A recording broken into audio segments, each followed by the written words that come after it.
What's up, guys? Bones from Slasher Radio here, and we have a video that is inspired by you guys. You're very good, you. I was going through the comments of our last few videos, and I seen a lot of you mentioning wish lists for chapters and characters that you want to see come to Dead by Daylight, so I made my own. This is my top 10 personal licensed chapter wish list that I would like to see come into Dead by Daylight. So make sure in the comments that you let me know not only what you think of my wish list, but also what your wish list is, what I left out, what shouldn't be there, all those things. So we're going to hop right into it. We'll start off with an honorable mention, and that would be a Michael Myers Halloween expansion. There's a lot you could do there. You can add the burned mask from Halloween Kills, or even Rob Zombie's Halloween. You can get some cosmetics from that. There's a bunch of different variations of Michael Myers you could pull from the Halloween franchise. And this could even be its own chapter in a way, where you could bring in different survivors like Dr. Loomis, or maybe an updated Laurie Strode. You can give her some cosmetics that aren't hideous. Get Jamie Lee Curtis to voice it this time. You could even bring in a new map, the hospital from Halloween 2, or Halloween Kills. I don't know. We are aware, though, of the new Halloween game that is being worked on by Boss Team Games, so how likely this is to happen, I don't know, but it would be really cool to see Michael Myers get a little bit more love, because let's be honest, he was the face of Dead by Daylight once upon a time ago. He was their first licensed chapter. For the longest time, he was their biggest licensed chapter. He arguably still is their biggest licensed chapter. So I would like to see some more Halloween love, Michael Myers love shown in the fog. But my number 10 is Leslie Vernon from Behind the Mask, The Rise of Leslie Vernon. This is a very underrated film. It's a cult classic. If you guys haven't watched it, you really need to. The concept of the film is great. For anybody who's not familiar with this movie, Behind the Mask, The Rise of Leslie Vernon is a mockumentary style horror film that follows an aspiring slasher villain. Yes, an aspiring slasher villain. Some people aspire to be a doctor. Leslie Vernon wanted to be a slasher. It's kind of like The Office meets Halloween. Behind the Mask flips horror tropes on their head by letting you behind the scenes of how a killer plans his massacre. The movie's dark, clever, and it's way smarter than almost any other horror movie that you'll find. Every time a window won't open, a car won't start, a tire's flat, weapons break on your final girl, it shows you Leslie Vernon going and messing with these weapons so they break, locking the windows, all these things that you see in the movies. It shows you pretty much the slasher prepping the scene for these things to happen, and it's super interesting. Next point, the concept of this movie is great and it deserves more love and visibility than it gets. This could be a niche license that you could bring into Dead by Daylight, which I am a huge advocate for behavior to start going after, by the way. These niche titles are sometimes the biggest parts of the horror genre. That to true horror fans really isn't very niche. Also, Nathan Basil, who is the actor who portrayed Leslie Vernon in this film. He is a great actor. He actually teaches acting now, and he is more than available for voice lines, also a former guest on Slasher Radio. Final point on Leslie Vernon. This movie also co-stars Robert Englund, who obviously played Freddy Krueger in the Nightmare on Elm Street movies, and this could be a way to get him as a survivor in Dead by Daylight. Number 9 on my wish list, Pennywise. For me, even though I know it wouldn't be, this has to be the Pennywise from the original TV series. I understand the whole Stephen King thing, but if anyone can get this deal done, it's Mathieu Cote. So I'm going to hold out hope for that.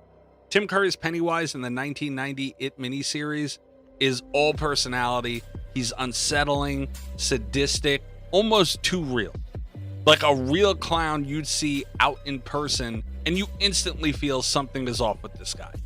Bill Skarsgård's version in the newer films is more of a creature than a character. To me, it's just comical. It's buried under heavy effects, CGI even, and it's really just jump scares, in my opinion. Curry actually got under your skin. Next point, this could be a full chapter. You have a whole cast you can pick from for survivors. You have the town of Derry and even the sewers that you could use for a map. Pennywise is obviously a must for Dead by Daylight. It seems to be one of those that have gotten away and evaded the fog for quite some time, even to this day. But hopefully we can see Pennywise in the game sooner than later, even eventually. Would be nice. Number 8 on my wish list is Universal Monsters. When you talk about the Museum of Horror or the Hall of Fame of Horror, which Dead by Daylight has become, is it really complete without the Universal Monsters? The Universal Monsters are basically the blueprint for horror. Dracula, both Frankenstein and his bride, Wolfman, the Mummy, the Invisible Man, each one already has a distinct power within their character, an iconic look, a ton of built-in lore, and all could easily be their own chapter. They'd fit right into Dead by Daylight perfectly because they're timeless, terrifying, and instantly recognizable. It's like the fog was made for them. And even though it might be a little tough to define a survivor for most of these chapters if we were to get them, the maps would be insane. Number 7 on my wish list, the Leprechaun, one of my personal favorites. Point number 1, Warwick Davis is still active as an actor, and the voice lines for the Leprechaun would be incredible. Definitely along the lines of Chucky. The Leprechaun would be a perfect killer for Dead by Daylight because he's got everything. A unique personality, supernatural powers, a twisted sense of humor that would make him stand out in the fog. He can teleport, set traps, mimic voices. Give him the gold, Dan. He's a nice little leprechaun. I'll give you more than gold. All the stuff that fits right into a killer in Dead by Daylight. And let's be real, getting hunted by a rhyming, gold-obsessed goblin would be terrifying, hilarious, and most of all, fun. Next point, with his ability to mimic voices, you could play this into his power in the game. This would be a very unique power, and it would be so cool to see survivor voice lines come from a killer. Next point, Jennifer Aniston as a survivor. I don't need to say anything else. Number 6 on my wish list would be Captain Spalding. From House of a Thousand Corpses, Devil's Rejects, 3 from Hell, all great movies in my opinion. Also, in my opinion, The Devil's Rejects is one of the best horror films of all time. Captain Spalding would be a perfect fit for Dead by Daylight because he is pure chaos. He's not supernatural, he's just unhinged, unpredictable, disturbing in a real world way. His clown persona, creepy charm, and brutal violence would bring that gritty, grindhouse horror vibe that the game just doesn't have yet. Next point, for anyone who has seen these films, imagine the voice lines. The man talks trash like it's an art form. The voice lines for Captain Spaulding would be even further than Chucky level.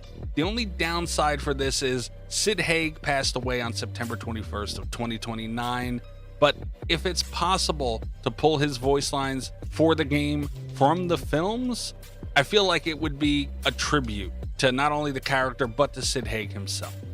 Next point, legendary skins. Otis is an option, who is a character from all 3 of these films as well, played by horror icon and multi-time slasher radio guest, Bill Moseley. You could even complete it by having all 3 of the 3 from Hell, with Baby, who is played by Sherry Moon Zombie. Both would be available for voice lines. Bill Moseley, still a very active actor. And Sherry Moon Zombie pops up whenever Rob Zombie decides he wants to make a film. Number 5 on my wish list, Hannibal Lecter. Anthony Hopkins' version is a must. Capital letters. He would bring a whole new kind of terror into Dead by Daylight. He's not a brute or a monster. He's calm, he's calculated, and terrifyingly intelligent. His power wouldn't be about chasing, which I also feel would be good for the game. It would be about control, manipulation, maybe even psychological traps, which would bring a whole new layer into the game. Imagine hearing that calm voice in the fog, already knowing he's 3 steps ahead of you. A census taker once tried to test me. I ate his liver with some fava beans and a nice Chianti. Next point, legendary skins. Buffalo Bill, who was played by another horror icon, Ted Levine, who would not only be available for voice lines, but would be perfect. His voice is powerful, it's scary, you can feel it. For anyone who's seen the movie Joyride, think his voice acting for Rusty Nail. Anybody out there know Candy Cane? Your mama's boy. Bye bye black sheep. I need to find Candy beyond perfection. Last point on this, think about what the Mori would look like. Brains, anyone? Number 4 on my licensed chapter wish list would be Jurassic Park. The original Jurassic Park isn't just sci-fi, it's a straight up horror movie, and I'll hear nothing else about it. People are trapped, hunted, and picked off one by one by unstoppable predators. Swap out a slasher for a raptor, and the formula's already there. Imagine being stalked by a killer in Dead by Daylight that is a velociraptor. Silent, fast, pure terror in the tall grass of the fog. It's survival horror, just with claws and teeth instead of machetes and knives. Next point, the cosmetic possibilities are literally endless. We could see some really cool and creative designs for a raptor. Dead by Daylight always wants to pull the darkest side of a character and that be what the character is in the game.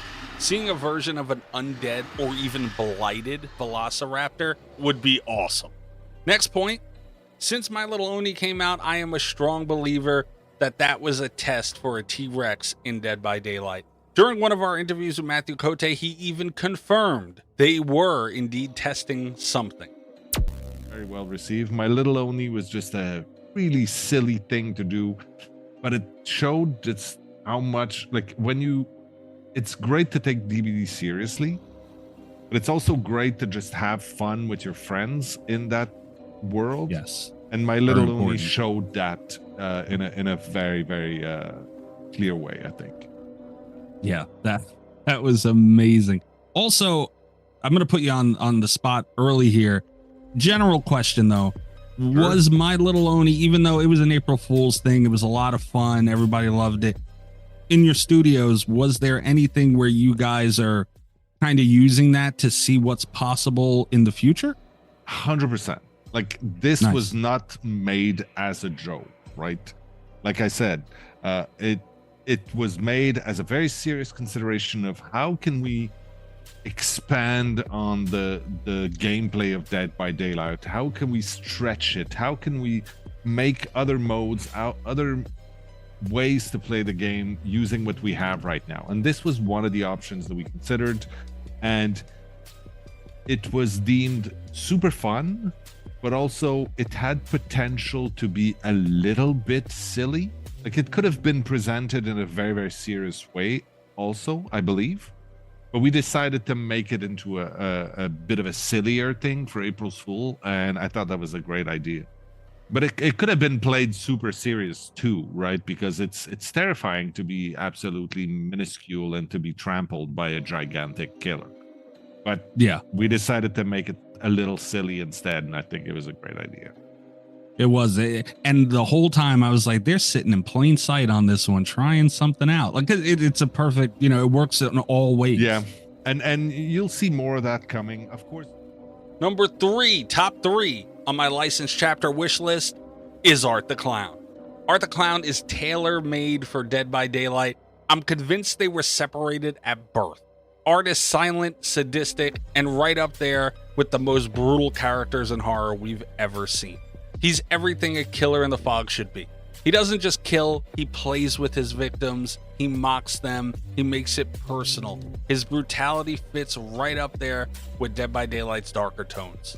And in my opinion, his silence makes him even scarier. Art doesn't stalk, he lurks, and then he unleashes absolute carnage in the bloodiest ways.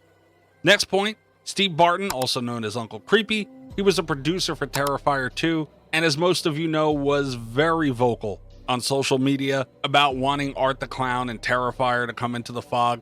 This was a few years back, and on top of that, Terrifier director Damien Leone has stated many times that he wants to move Terrifier and Art the Clown into different forms of media. We've seen Art in Call of Duty, there's a Terrifier game coming out called Arcade, so this is definitely a license they're looking to push, and Dead by Daylight would be the perfect place. My next point for Art the Clown coming into Dead by Daylight, this could be a killer and survivor chapter. If you bring Art the Clown into the fog, you need to bring Sienna with him. This also has a possibility for a legendary skin. If you bring Sienna in as a survivor, which by the way, her Halloween costume as a cosmetic would be one of the most popular cosmetics in the game, I'm sure of it.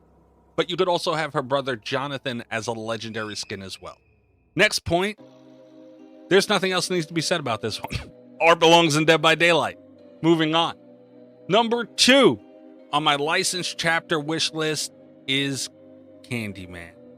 The original Candyman would be a perfect fit for Dead by Daylight because he's not just a killer, he's a curse.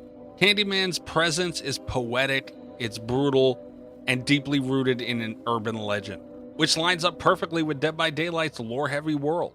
The hook, the bees, the voice. Be my victim. Everything about Candyman is built for the fog. Next point, we see things in game like Sadako's TVs, Freddy's clocks, the Plague's pools, Amanda's jigsaw box. Candyman could incorporate mirrors somehow, which would be very interesting. Next point, the highly talked about licensed blacklist. If this exists, I do not believe that Candyman is on it. I understand the backstory of the character, but I feel like the story is told with purpose to show the agony and the pain of the character, and it's even used as another layer of horror itself. I think with how the story is written and the level of respect this character has in the genre, it's still a viable option as a license to come into the game. Next point is the only downside of bringing Candyman into the fog would be obviously the passing of the legendary Tony Todd. Not having him personally voice this character is such a heartbreaking thought. But like Sid Haig with Captain Spalding that I mentioned earlier, if they could pull voice lines from the Candyman franchise, I feel like this would be a tribute to Tony Todd. Final point on Candyman, this also could be a killer survivor chapter. Helen is a very underrated final girl. Well, I'm not sure if we call her a final girl. She didn't really live, but you get what I mean. She is a very underrated protagonist in the horror genre, and I feel she would be a perfect addition to the survivor roster. All right, number 1 on my licensed chapter wish list. No surprise here, it's gotta be Jason. Jason Voorhees is the missing piece in Dead by Daylight, and he has been since the game started. He's one of, if not the most iconic killers in all of horror. The hockey mask, the machete, the rage, the kills, it's all perfect for the fog. His whole legacy is built around stalking victims at campgrounds, punishing bad decisions, and showing up when you least expect it. It's not a question on if he fits in Dead by Daylight, it's a question of how he's not already in it. Next point, legendary cosmetics, always a huge plus. We went over this in our last video, but the thought of all the different looks that we can get from all the different movies in the Friday the 13th franchise would definitely hurt our pockets as players. Next point, this could be a full chapter. Tommy Jarvis is an easy slot for Survivor, and Thom Matthews is still active in acting and very much available for voice lines like he was in Friday the 13th the game. Come on, maggot head! And even if you don't go with Tommy Jarvis for the Survivor in a Jason chapter, there are still plenty of other great options that you could go with from this franchise. And we can't forget about the map. I would love to see what Behavior's vision of Camp Crystal Lake looks like. Final point, think of the Maury or Maurice. No, not Maurice, Maurice. With all the options that we have for legendary skins, with all the different looks Jason has had throughout this franchise, each cosmetic could easily and definitely should have its own kill, and I am sure they would all be awesome. All right, guys, hope you enjoyed. That's my top 10 wish list. I cannot wait to see what all of yours look like in the comments. Please let us know. Let me know what I missed, where I went wrong, where I was right. I want to hear all those things. And again, please make sure you like this video, subscribe to the channel. It helps us out tremendously, and we'll catch you on the next video. Good night from Slasher Radio.